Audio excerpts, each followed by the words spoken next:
Assalamu alaikum wa rahmatullahi ta'ala wa barakatuh. Inshallah, in these few minutes that I have with you, I'd like to share a small bit of reflection from an ayah from Surah Al-Hashr. Some of you that have been attending the durus on Surah Al-Hashr may be more familiar, but for those of you that haven't, Surah Al-Hashr was revealed to the Prophet sallallahu alaihi wasallam after Uhud. This was after the battle of Uhud. And this was regarding the consequences for one of the tribes in Medina that broke their treaty with the Muslims, and now they were supposed to face the consequences of breaking that treaty. And the opening of the surah discusses what the consequences of that breaking will be. And in the middle of that surah, Allah Azza wa Jal describes the state of the Muslims and in a way divides the Muslim population into three groups of people that Allah will forgive or that Allah is accepting. Because among the Muslims there are munafiqun also. There are hypocrites also. And Allah says about the hypocrites, إِنَّ الْمُنَافِقِينَ فِي الدَّرْكِ الْأَسْفَلِ مِنَ النَّارِ, that the hypocrites are going to be in the lowest pit of hell. May Allah protect us from being hypocrites. So there is that group of people. But what about the people that are not hypocrites? Those populations that Allah is going to grant His forgiveness, He's going to grant His Jannah, those people are not all in the same category. They are in different categories. So Allah describes those different categories based on their contribution to the mission of Islam. So the first people Allah mentions are the Muhajirun. And Allah describes why are they in this top category. للفقراء المهاجرين الذين أخرجوا من ديارهم وأموالهم يبتغون فضلا من الله ورضوانا وينصرون الله ورسوله أولئك هم الصادقون. These are people that became bankrupt. They became homeless. Allah says, why did they become bankrupt? They were bankrupt in Medina. They didn't have a home of their own. And they were only living off of the support of the Ansar. But why are they like this? You see someone poor, you don't ask the question, how did they become poor? But Allah explains how did they become this way. He says, الَّذِينَ أُخْرِجُوا مِنْ دِيَارِهِمْ وَأَمْوَالِهِمْ.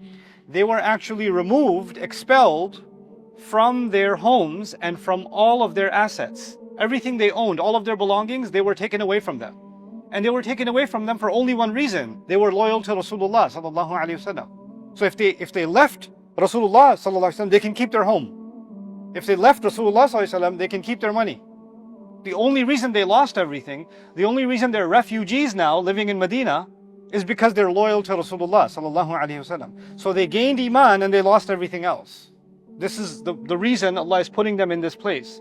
Allah did not make that demand from any other person. Somebody takes shahada today, Allah is not making a demand from them to leave their home and leave their family and leave all of their belongings. But this was, in a sense, almost a requirement of iman for the Muhajirun, that when the Rasulullah sallallahu alaihi wasallam has to migrate, they have to migrate with him.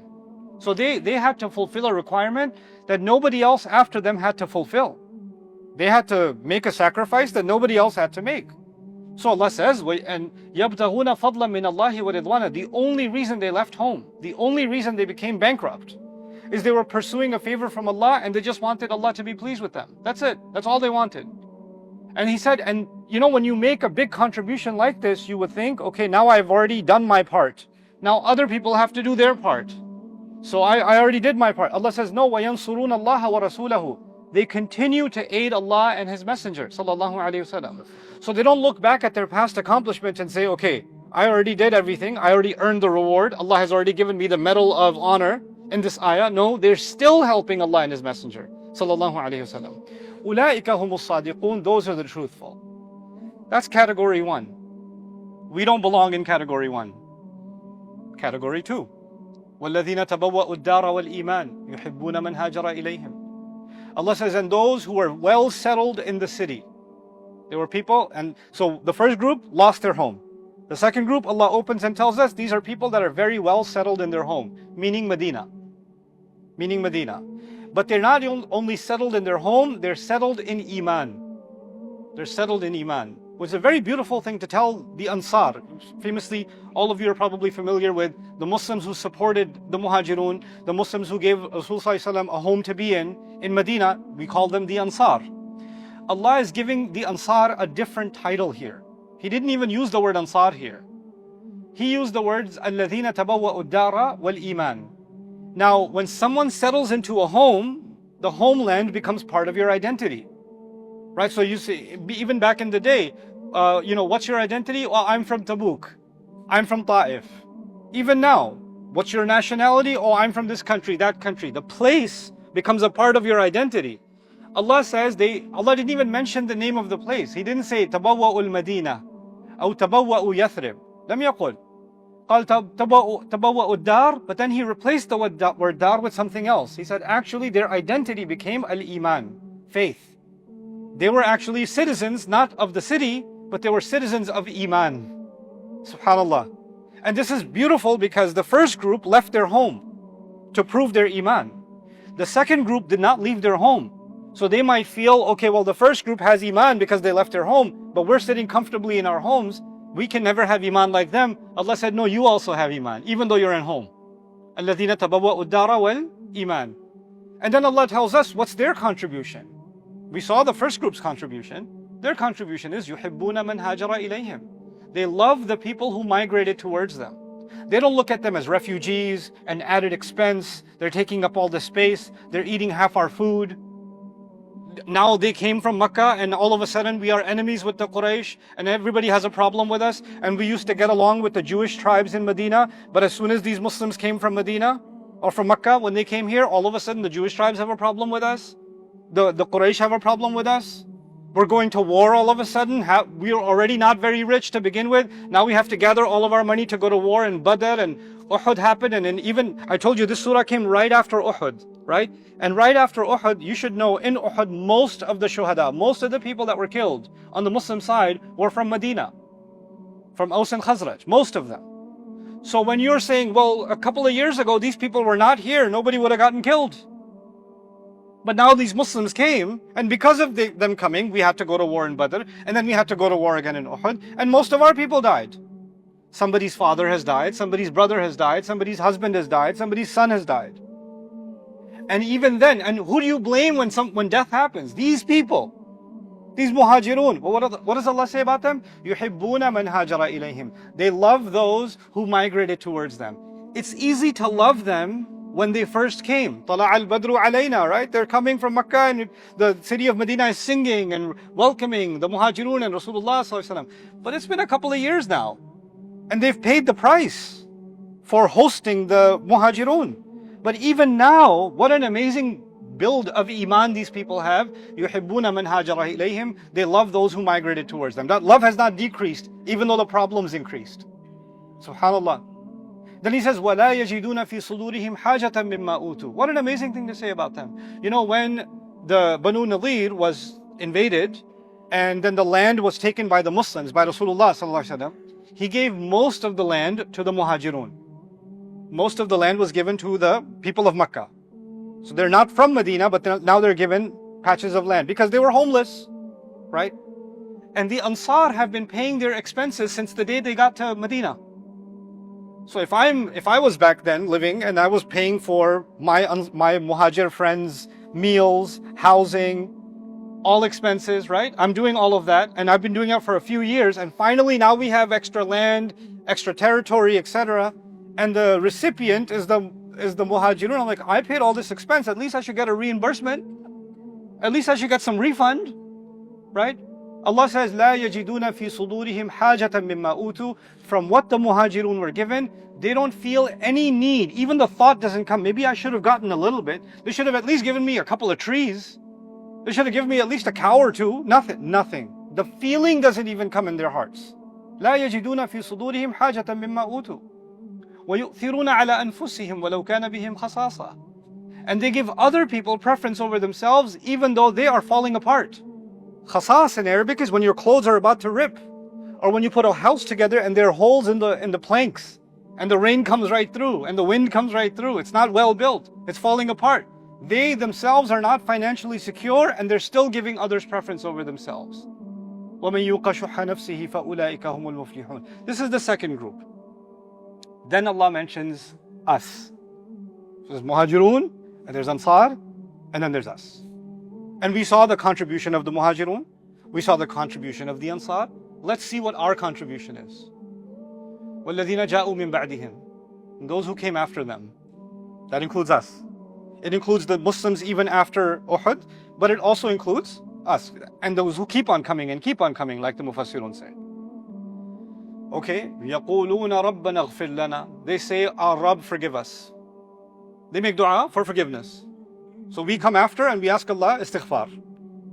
That doesn't sound like a contribution. I mean, the first group made a contribution, the second group made a contribution, you're just making dua. رَبَّنَا اغْفِرْ لَنَا وَلِإِخْوَانِنَا الَّذِينَ سَبَقُونَا بِالْإِيمَانِ. And Ya Allah, forgive our brothers who came before us with iman. Meaning, forgive the Muhajirun and Ansar, even if, because they're not prophets and they're not angels, even if they have ever made any mistakes, Ya Allah, forgive them. We don't want to have bad thoughts about them. And we are only here Muslim because of what they did. So Ya Allah, forgive us. First of all, we're concerned with our own forgiveness. And then we include them in our dua. وَإِخْوَانِنَا الَّذِينَ سَبَقُونَا بِالْإِيمَانِ. Then we say, then Allah tells us, these people who come, they say, وَلَا تَجْعَلْ فِي قُلُوبِنَا غِلًّا لِلَّذِينَ آمَنُوا. Don't place in our hearts resentment, ill feeling, rough feelings, mistrust towards those who've believed. Let's pay attention to this part. We first made dua for Allah to forgive us. Then we made dua for Allah to forgive the people who came before us. Number two, meaning the sahaba. And then those who came after them. We're making dua for them. Then we're asking Allah, Ya Allah, keep our hearts from feeling resentment towards any people who believe in the past or even now. لا تجعل في قلوبنا غلا للذين آمنوا. Do you hear any contribution yet? No. What service are they providing, these people that come afterwards? Nothing yet. They haven't done anything. There's no mention of da'wah. There's no mention of jihad. There's no mention of infaq. No sadaqah. Nothing. Nothing. And then, رَبَّنَا إِنَّكَ رَؤُوفٌ رَحِيمٌ. Our Rabb, you are compassionate, you're always loving and caring. That's it. That's all we get. That's all we get. What do we learn from that? We learn that the most important contribution of the people that will come after is that the people who came before, they built this beautiful house we call Islam. They built this beautiful thing we call an ummah. They built it for us. They built a home for us to live in. The ones who come after, they're being asked, you're not being asked to build it. Just please don't damage it. Just live here. And if you mess up, ask for forgiveness. And don't start fighting each other when you're living in this house. Don't have ill feelings towards each other and resentment towards each other. If you can just do no damage, that will be a great contribution. That's the contribution, right? In other words, Allah did not make a big ask from the future ummah that was coming. He simply asked them and this dua is telling us something.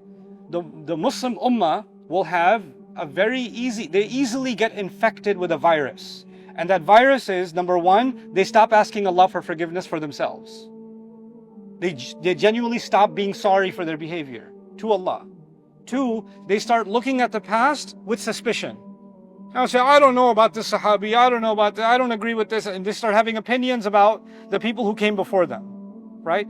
And then it becomes so sick. You're here, for example, in Australia, this masjid probably wasn't built 6 months ago. It was built by people who came many, many years ago, or at least the project started many, many years ago. Now it's easy for you to come and sit in the masjid. I don't know, these people who built this place, they didn't have a good vision, or they didn't understand, no appreciation for people who came before you and what they had to go through. What is the dua saying? Forgive us, forgive those who came before us in iman. That's the second thing. And if you don't have that, then easily, not only do you look at the people in the past without humility, you start looking at each other with resentment, suspicion. I don't know about this person. I don't like this person. Why is he dressed like this? Why does he look like that? Why does he talk like this? I don't agree with these people. Oh, these people are all the same. لا تجعل في قلوبنا غلا للذين آمنوا ربنا إنك رؤوف رحيم. Allah put this here for a reason. Allah put this here because before we talk about the great things the ummah has to do, we have to first start with do no harm, right? Like a sick patient comes before the doctor. Before the doctor can do anything, he has to sanitize, right?